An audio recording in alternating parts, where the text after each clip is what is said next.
Bonsoir à toutes et à tous et merci de nous préférer. Voici les titres. Aujourd'hui, 21 septembre, c'est la journée internationale de la gastronomie. Une journée qui célèbre l'art culinaire et son incroyable richesse. Zoom sur le patrimoine gastronomique du Bénin dans cette édition. L'autre journée célébrée ce 21 septembre est la deuxième édition du World Cleanup Day, journée internationale du ramassage de déchets sauvages. Une occasion pour sensibiliser les citoyens sur l'importance d'un cadre de vie sain. Et enfin, la ville de Cotonou aspire à plus de salubrité et cela dans le plus grand respect de l'environnement. Une répression est lancée contre toute personne qui participe à rendre la ville insalubre.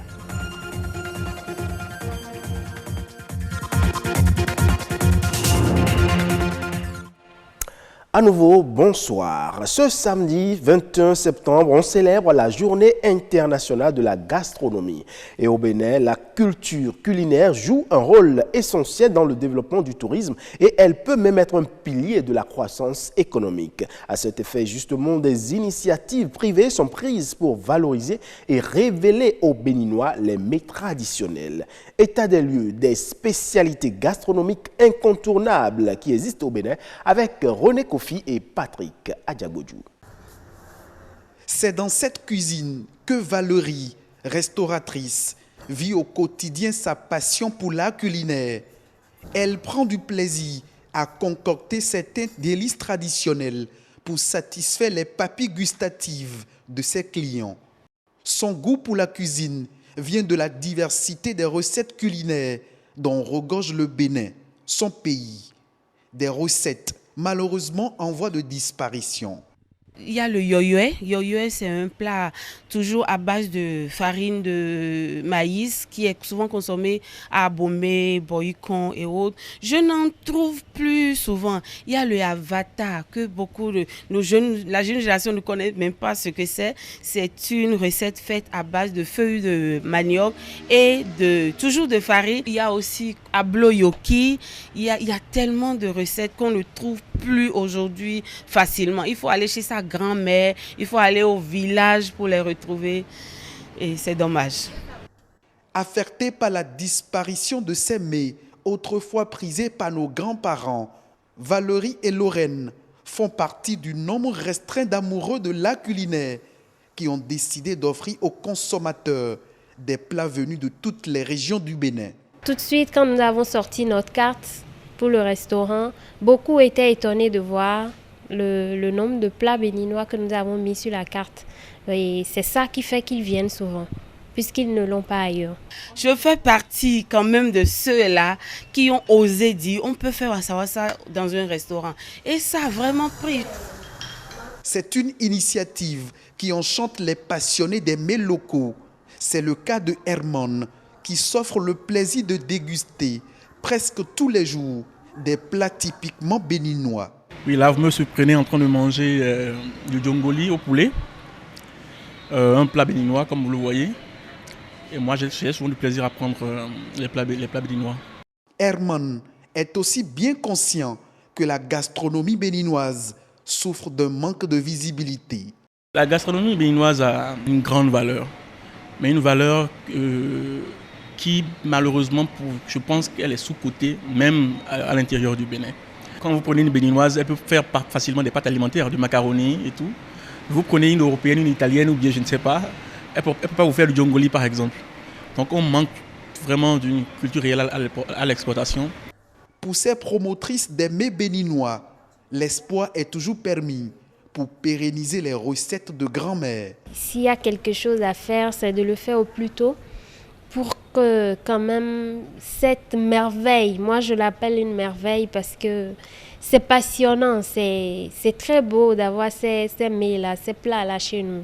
Nous avons une richesse. C'est vrai qu'au Bénin, on fait pas mal d'efforts, c'est pas mal, mais on doit faire encore mieux. Le présenter dans de grands salons, le présenter ailleurs, je le veux. Je voudrais qu'un jour, ça je l'ai toujours dit, qu'un jour quand on me dit, est-ce que tu connais le Bénin? On va me dire, ah, le pays où on mange à Mio là. Oui, je serais vraiment ravie. L'art culinaire fait partie intégrante de la culture d'un pays. Ne pas le promouvoir, c'est renoncer à son identité. On continue la célébration ce 21 septembre et cette fois-ci, c'est la journée de la deuxième édition du World Cleanup, des journées internationales du ramassage de déchets sauvages. À l'occasion, des bénévoles du monde entier vont se réunir pour débarrasser la planète des ordures à travers le nettoyage des plages, des rivières, forêts et rues. Et au Bénin, plusieurs activités sont organisées dans 11 communes. Hector Wigman, membre du comité d'organisation de cette journée, nous en parle au micro de Rodrigue Babagbeto. C'est la journée mondiale du nettoyage de notre planète. Et nous en sommes à la deuxième édition par rapport à la nouvelle version. Parce que les années antérieures, c'était des initiatives éparses. Mais à partir de 2018, après 10 ans d'existence, la fondation Let's Do It World a décidé à ce que tout le nettoyage se passe en une même journée. Ce n'est pas décrété, ce n'est pas voté par une loi. Jusque-là, c'est une initiative mondiale de bénévoles qui ont pris à cœur la question de l'environnement et qui veulent s'investir pour vraiment faire prendre conscience sur la nécessité d'agir pour avoir de bons comportements face aux déchets. C'est un ramassage bon enfant, comme on dit. Un ramassage bon enfant. Vous avez votre balai, vous avez votre sac poubelle, vous avez votre gant approprié et puis hop, c'est parti. L'année dernière, nous avions travaillé sur 9 sites, mais cette année, nous allons travailler sur 23 sites, de Cotonou jusqu'à Tunkuntuna. Ça ne veut pas dire que le 21 septembre, que c'est la journée où il faut nettoyer et puis bon, ça s'arrête là, que la planète est propre. Non. Par rapport à cela, au niveau mondial, on est déjà en train de réfléchir à la mise en place d'un clean plan, c'est-à-dire un plan pour garder la planète propre, de façon pérenne, afin que ce que nous avons ramassé l'année dernière comme déchets ne soit plus obligé de revenir encore l'année suivante pour ramasser encore les mêmes choses. On parle toujours salubrité et cette fois-ci dans la ville de Cotonou. Désormais, les pollueurs sont dans le viseur de la police républicaine qui a décidé de réprimer toute personne qui ferait ses besoins dans la nature. Pourquoi, par exemple, réprimer ceux qui urinent dans la rue? La répression est-elle opportune? Les réponses avec Amandine Agnabossou. Qui ne s'est jamais pincé le nez en passant dans certaines rues de la ville de Cotonou? Les odeurs d'urine constituent aujourd'hui un véritable problème pour l'environnement et la santé humaine. Lorsqu'on urine en plein air, il y a un certain nombre de sous-produits de l'urine qui ont des dangers pour la santé humaine, notamment l'ammoniac, c'est-à-dire l'urée, qui est le principal composant de l'urine, dégage une odeur ammoniacale. La population qui est exposée à l'urine respire de l'ammoniac, ce qui est déjà dangereux pour l'organisme. Mais sachez que dans l'urine, il peut y avoir des germes, des microbes. Et ces microbes retrouvés dans la nature peuvent avoir des conséquences, peuvent avoir des effets sur la santé humaine. Pour remédier à cette pollution, les autorités ont lancé une répression différemment appréciée par la population. Donc ce n'est pas parce qu'il n'y a pas d'urinoir qu'un individu est autorisé à aller uriner sur les lieux publics. C'est inadmissible. Et si l'envie vous prend, urinez dans un sachet, mettez ça dans votre poche et rentrez avec ça. C'est le bon sens également. Vous avez des urinoirs publics. Et un citoyen jette par exemple, va urine partout là où il veut. Mais là, vous pouvez sévir. On peut sévir dans ce cas-là. Mais s'il n'y a pas d'urinoir, il urine là où il veut, mais vous l'arrêtez. Ben, chez moi, je ne sais pas. Je ne sais pas pourquoi. De toute façon, si le premier geste n'est pas fait, moi je ne pense pas que c'est nécessaire d'arrêter les gens parce qu'ils urinent partout. Uriner sur la voie publique est une infraction et est répréhensible par la loi, mais avant la répression, il faut des préalables. C'est à juste titre que l'on réprime ce comportement-là. Mais ce qu'on aurait dû faire, c'est de sensibiliser la population, c'est de rappeler à la population l'existence de ces dispositions juridiques et ensuite voir s'il n'est pas possible de doter certaines places publiques de grande fréquentation d'urinoirs. histoire donc de permettre à ceux qui fréquentent ces places-là de se soulager quand ils auront envie d'uriner. La prise de conscience des populations passe également par une éducation environnementale. À la base, l'enfant sait qu'il ne doit pas uriner en plein air. À l'école, lorsqu'il a envie d'uriner, il demande l'autorisation, on lui accorde l'autorisation, il sort et il va dans les toilettes pour uriner. Donc, je pense qu'il faut réveiller cette façon de faire pour espérer que dans les tout prochains jours, toutes prochaines semaines, qu'au niveau de la population, que cela puisse prendre. Uriner est un besoin naturel.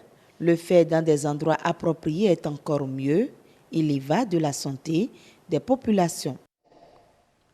En nouvelle brève à présent, le gouvernement kenyan va réduire d'environ 264 milliards 775 millions de francs CFA ses dépenses budgétaires pour l'année 2019-2020. La mesure a été annoncée dans un document officiel qui explique les raisons de cette coupe budgétaire. Elles sont essentiellement dues au déficit enregistré dans la perception des recettes de l'État. Ces nouvelles coupes budgétaires représentent 2,1% des précédentes dépenses. Au total donc, les dépenses du gouvernement sont chiffrées à 16 065 milliards de francs CFA du PIB, tandis que les recettes à 11 900 milliards de francs CFA.